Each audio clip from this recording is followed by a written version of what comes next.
Bungaree. Bungaree, or Boongaree, 1775, November 24, 1830, was an Aboriginal Australian from the Kuringgai people of the Broken Bay area north of Sydney, who was known as an explorer, entertainer, and Aboriginal community leader.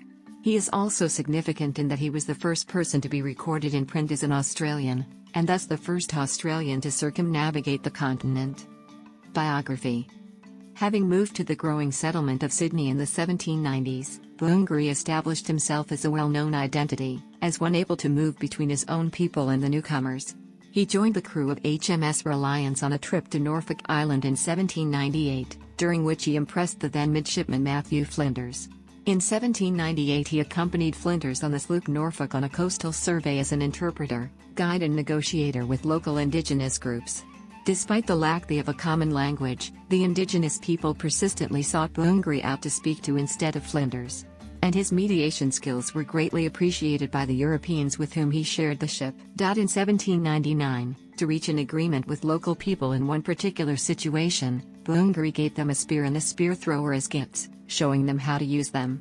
It is referred to by Bronwyn Douglas as a cross-cultural act, signifying a reciprocal rather than a hierarchical relationship and challenging the reified notion of cross-cultural as contact between opposed, homogenized cultures, adding that the Moreton Bay people probably took Bungaree for the leader of the expedition and the white men for his followers.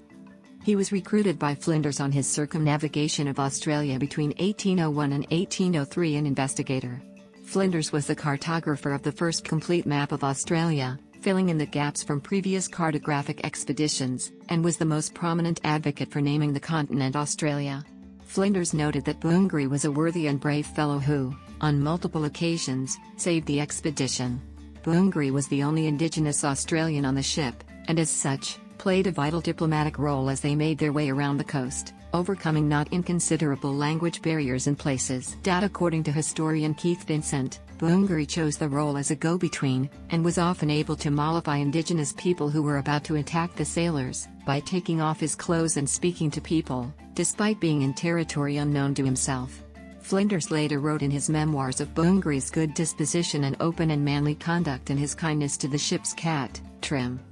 In 1815, Governor Lachlan Macquarie dubbed Bungaree chief of the Broken Bay tribe and presented him with 15 acres, 61,000 square meters, of land on George's Head as well as a breastplate inscribed Bungaree, chief of the Broken Bay tribe, 1815. Bungaree was also known by the titles King of Port Jackson and King of the Blacks, with his principal wife, Cora Gooseberry, known as his queen. Bungaree continued his association with exploratory voyages when he accompanied Captain Philip Parker King to northwestern Australia in 1817 in the Mermaid, amongst other things giving advice on which plants were safe to eat. Captain Thaddeus Bellingshausen referred to Bungaree's welcoming visit to the Russian exploration ship Vostok in 1820. Bungaree spent the rest of his life ceremonially welcoming visitors to Australia, educating people about Aboriginal culture, especially boomerang throwing, and soliciting tribute, especially from ships visiting Sydney. He was also influential within his own community, taking part in corroborees, trading in fish and helping to keep the peace. In 1828, he and his clan moved to the governor's domain, and were given rations, with Bungaree described as in the last stages of human infirmity.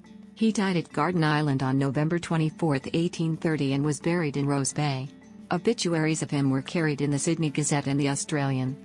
By the end of his life, he had become a familiar sight in colonial Sydney, dressed in a succession of military and naval uniforms that had been given to him. His distinctive outfits and notoriety within colonial society, as well as his gift for humor and mimicry, especially his impressions of past and present governors, made him a popular subject for portrait painters, with 18 portraits and half a dozen incidental appearances in wider landscapes or groupings of figures. His were among the first full-length oil portraits to be painted in the colony, and the first to be published as a lithograph. Legacy.